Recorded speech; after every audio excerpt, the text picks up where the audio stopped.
Assalamualaikum warahmatullahi wabarakatuh.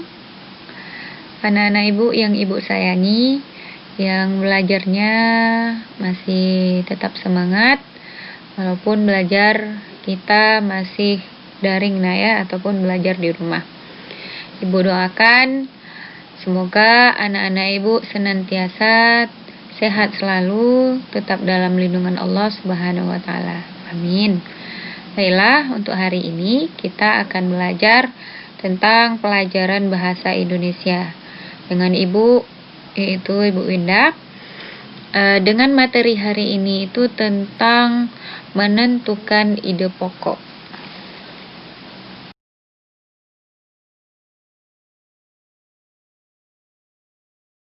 Oke, kita lanjut ke slide selanjutnya. Di sini ada pengertian ide pokok. Jadi, ketika kita ingin memperoleh informasi ya, dari baik itu dari suatu buku, dari majalah, kemudian dari buku cerita ataupun lain-lainnya, itu biasanya pasti kita membaca dulu karena ya, kita membaca dulu, kita pahami dulu, baru nanti dapat inti dari buku yang kita baca itu, ataupun cerita yang kita baca itu. Tapi kalau kita hanya melihat sampulnya doang ya, kemudian kita buka cuma melihat gambar-gambarnya doang, otomatis kita tidak menemukan apa permasalahan yang ada di dalam buku. Oke. Sebelum kita belajar lebih jauh, kita akan mengetahui dulu ya ide pokok itu apa. Jadi ide pokok ini merupakan inti atau dasar permasalahan dari suatu teks ataupun suatu paragraf. Jadi ide pokok ini juga disebut sebagai gagasan utama, gagasan pokok ataupun pikiran pokok. Ide pokok sebuah paragraf juga terdapat di dalam kalimat utama ataupun kalimat pertama. Nenek ibu, untuk pengertian ide pokok ini juga bisa nanti dibuka di buku paket di halaman 4, kemudian di LKS juga ada di halaman 8. Silakan nanti kalau misalnya belum terlalu paham, bisa nanti dibaca ulang di halaman 4 paket dan juga halaman 8 LKS. Oke, kita lanjut. Sebuah paragraf itu juga terdiri dari kalimat utama dan juga kalimat pengembang.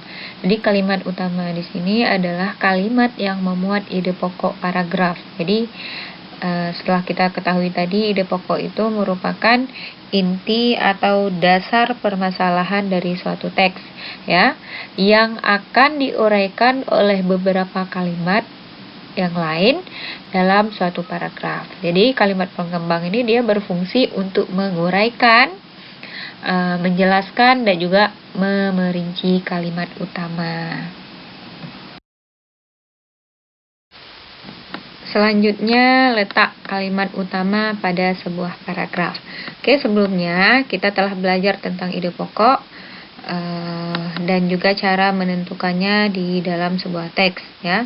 Jadi dalam suatu paragraf atau teks tulis itu, ide pokok ini dapat dijumpai juga di dalam kalimat utama, yang mana kalimat utama ini berisi informasi utama yang menjelaskan dasar dari suatu permasalahan yang ada di dalam teks ya. Kemudian letak kalimat utama ini ya, letak kalimat utama sebuah paragraf itu juga beragam ya. Seperti di slide ini ada paragraf deduktif dan juga paragraf induktif. Jadi dia ada letak kalimat utama di awal paragraf atau disebut juga dengan kalimat paragraf deduktif, ataupun ada juga letak kalimat utamanya itu di akhir paragraf atau paragraf induktif ya nah ya. Dan juga ada juga paragraf yang kalimat utamanya itu biasanya juga terletak di awal paragraf dan kemudian juga diulangi kembali di akhir paragraf. Jadi dia ada 3 tipe ya, ada di awal, ada juga biasanya juga di paragraf awal, kemudian juga bisa jadi di paragraf akhir, dan bisa jadi di awal dan diulang lagi nanti di paragraf akhirnya. Ini nanti untuk materi ini itu di halaman 8 LKS juga ada, nanti bisa dibaca kembali nak ya. Lanjut dengan langkah-langkah menemukan ide pokok. Ya.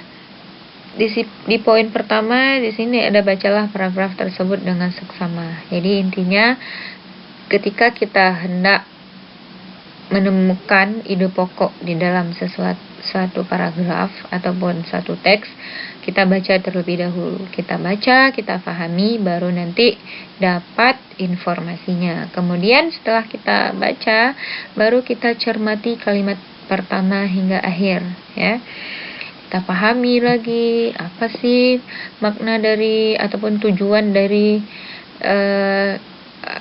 teks tersebut. Nah, baru nanti setelah itu baca kalimat demi kalimat sampai anak-anak ibu menemukan ide pokok paragraf dalam satu paragraf. Ya, ide pokoknya juga biasa terletak di awal seperti slide sebelumnya, di akhir atau di awal dan di akhir paragraf. Kemudian tandai ide pokok tiap paragraf. Bisa tandai ya, bisa ditulis nanti disalin di buku ataupun nanti di garis bawahi. Kemudian baru tandai info penting dalam tiap paragraf. Nah, itu adalah langkah-langkah dalam menemukan ide pokok. Itu nanti juga ada pada buku LKS ya nak ya, di halaman 8. Boleh nanti dibaca kembali. Selanjutnya kita masuk ke contoh paragraf. Nah, di sini ada satu paragraf nak ya. Satu paragraf. Oke, anak-anak ibu silahkan diperhatikan. Kita baca sama-sama. Kalau misalnya nanti kita belum paham, boleh paragraf ini kita ulang-ulang lagi untuk membacanya. Oke, kita mulai baca ya. Sekalian habis dibaca dipahami. Di sini ada orang yang akan pensiun tidak perlu stres. Pensiun berarti tidak kerja, tetapi tetap mendapat gaji. Dengan tidak berdinas lagi berarti mereka tidak memiliki beban pikiran terhadap pekerjaan dan banyak waktu luang untuk bersantai. Kalau waktu luang itu bisa dioptimalkan dengan berbagai kegiatan yang positif dan juga produktif, tentu orang tidak akan terkena stres. Oke. Paragraf yang barusan kita baca itu ide pokoknya kira-kira di mana nak? Nah, kalau menurut ibu ya, ide pokoknya itu pada kalimat pertama. Nah, apa bunyinya? Nah, bunyinya itu tidak perlu stres saat menghadapi pensiun. Nah, tidak perlu stres saat menghadapi pensiun. Oke, kok ibu bilang seperti itu? Kok di kalimat pertama? Kenapa nggak di kalimat terakhir? Nah, oke, pasti anak-anak ibu bakalan bertanya seperti itu ya. Oke, kalau kita analisis kalimat-kalimat lain ya, itu fungsi mereka hanya sebagai kalimat penjelas dari kalimat utama atau kalimat pertama. Misalnya nih, pada kalimat dengan tidak berdinas lagi berarti mereka tidak memiliki beban pikiran terhadap pekerjaan dan banyak waktu luang untuk bersantai. Jadi pada kalimat ini dia mengacu kepada kalimat utama saja. Ya, tugas dari kalimat ini adalah memberikan alasan ya dari mengapa orang yang pensiun tidak perlu stres. Jadi yang kalimat yang dengan tidak berdinas lagi berarti mereka tidak memiliki beban pikiran terhadap pekerjaan itu tadi, itu sebagai penjelasnya saja. Oke. Kira-kira anak-anak ibu paham ya nak ya? Selain contoh yang barusan kita baca, Ya, boleh dibuka nak paket halaman 5. Sudah? Oke. Di paket halaman 5 ini ada contoh teks juga ya, bacaan teks ya. Di sini ada gurita. Oke, kita baca sama-sama, baru nanti kita pahami ya, baru kita tentukan yang di mananya terletak ide pokoknya. Oke, kita baca sama-sama nak. Gurita merupakan salah satu jenis hewan tidak bertulang belakang yang dikenal sebagai hewan yang cerdik dan juga pintar. Hal itu karena seekor gurita memiliki daya ingat yang cukup kuat. Gurita dapat memecahkan masalah yang dialaminya lebih cepat dengan cara mengingat pengalamannya ketika memecahkan masalah yang sama. Jadi selain itu, gurita juga dikenal sebagai berenang yang cukup cepat. Gurita juga menggunakan gerakan pendorong jet untuk bergerak cepat dan berenang jarak jauh. Oke. Jadi dalam teks ini ya, teks yang barusan kita baca, kita dengarkan banyak informasi mengenai gurita ya. Hal itu dapat kita ketahui setelah membaca teks secara utuh. Selanjutnya untuk menentukan ide pokok dari teks tersebut. Oke.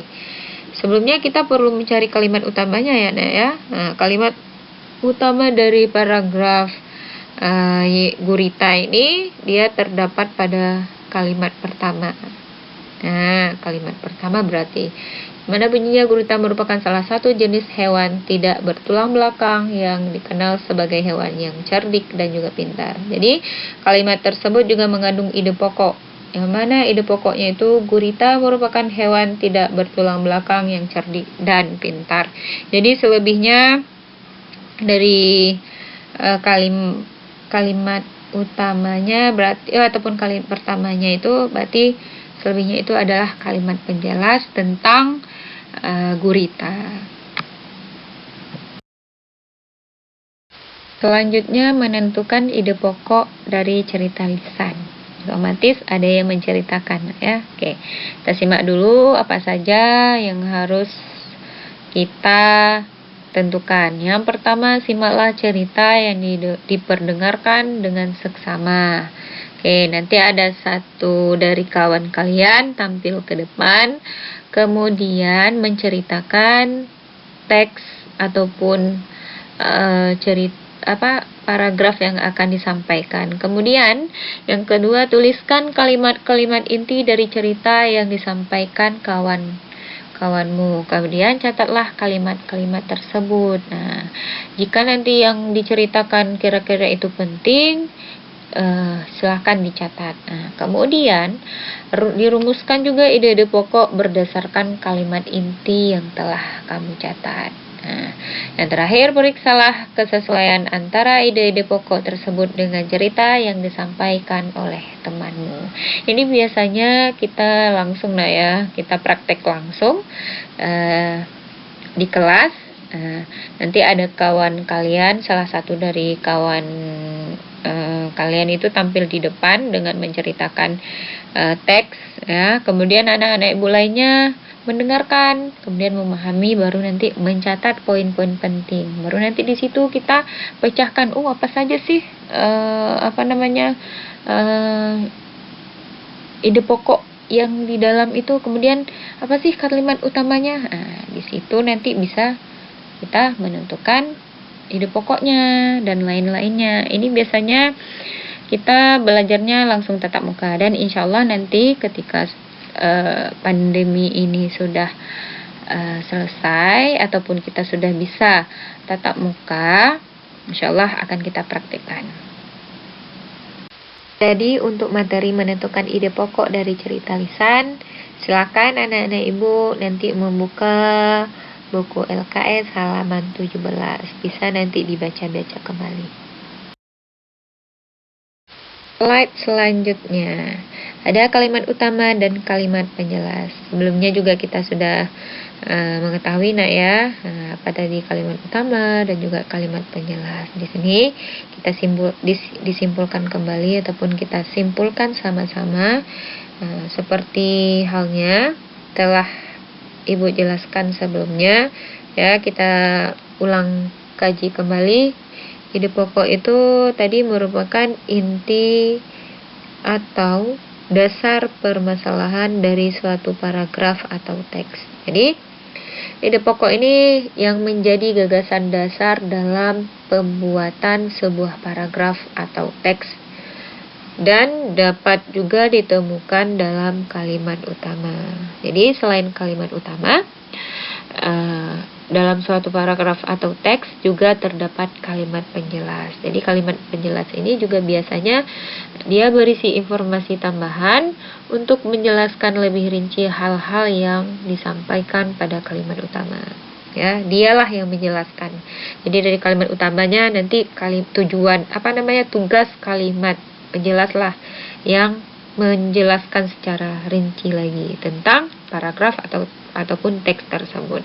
Jadi dalam suatu paragraf atau teks, kalimat penjelas itu dapat berisi informasi tambahan, itu kemudian alasan ataupun sanggahan yang dapat mendukung pernyataan pada kalimat utama. Itu dia. Dan juga nanti bisa juga dilihat di buku paket ya. Itu ada di halaman 12. Baiklah Nenek Ibu, untuk latihan hari ini silakan dikerjakan di buku paket halaman 5 dan buku LKS halaman 13. Dan latihannya dikerjakan sekarang ya, nanti boleh yang belum ada buku nanti soalnya nanti Ibu kirim ya di grup. Kemudian yang ada buku paket dan LKS silakan diisi langsung ke buku paketnya dan di buku LKS-nya, dan nanti baru dikirim japri ataupun pribadi ke Ibu. Kemudian untuk PR itu paket ada pada halaman 26 ya, nomor 1 sampai nomor 5. Kemudian LKS di halaman 29 sampai halaman 30. Itu bagian 1 dan bagian 2. Oke, untuk PR silahkan dikumpulkan di minggu depan ya, tepatnya pada pelajaran bahasa Indonesia. Oke, mungkin hanya ini saja yang dapat Ibu sampaikan. Mohon maaf apabila ada kekurangan. Yang baik-baik itu datang dari Allah, dan yang tidak baik itu